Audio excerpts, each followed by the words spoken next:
Hello friends, ఈరోజు అందరికి ఉపయోగపడే చిట్కా ఒకటి చెప్తానండి. చూడండి, ఇలా ఒక బౌల్ తీసుకోవాలండి.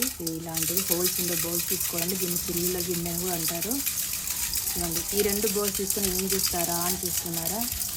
అందరికి ఉపయోగపడుతుందండి. ఎందుకంటే ఇప్పట్లో బియ్యంలో రాళ్ళు, పురుగులు, పప్పులలో కూడా ఉంటాయి కదండి. పురుగులని రాళ్ళని ఉంటాయి కదండి. చాటలో తీసుకొని చెరగడము ఇలాంటివి మనకు రాదండి. ఇలా హోల్స్ ఉండే గిన్నె తీసుకోవాలండి. దాంట్లో బియ్యం అయితే బియ్యము, పప్పులు అయితే పప్పు. దేంట్లో పురుగులు ఉంటే ఆ పురుగులు ఉంటాయి కదండి. వాటిని ఎలా వేరేయాలో చూపిస్తానండి నేను. ఇలా అనాలండి. ఇలా అంటే కిందికి పురుగులు, చిన్న చిన్న రాళ్ళు, ఇసుక రేణులు లాంటి రాళ్ళు మనకు కంటికి కనిపించినట్టు అన్నీ కింద పడిపోతాయండి.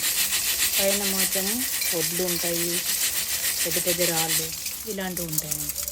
అది చూడండి, చూసారా?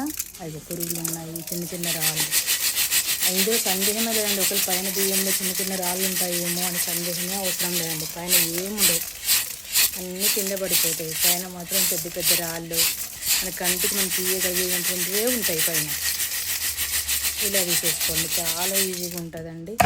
ఎందుకంటే మనకు చాట్లు చెరగడము అవి ఇవి మనకు రాదు. అది చూడండి. ఇప్పుడు కింద పురుగులు ఉన్నాయి కదండి, అలా పురుగులు ఎక్కడ వేయాలి ఏందనేది మనకు డౌట్ వస్తుంది. పక్కన పోసినామనుకోండి ఒక ప్లేట్లో, ఆ పురుగులు వెళ్ళిపోతాయి. అట్లా కాకుండా పైన ఉండే బియ్యంలో పెద్ద పెద్ద రాళ్ళని తీసేసి ఒక బౌల్లో వేసుకోవాలి. నేను అప్పుడు ఆ బకెట్లో పోస్తున్నా కదండి. కింద వాటినేమో పక్కన బకెట్లో వాటర్ పెట్టుకుని దాంట్లో వేస్తాను. ఈ చిట్కా మీకు నచ్చితే సబ్స్క్రైబ్ చేయండి.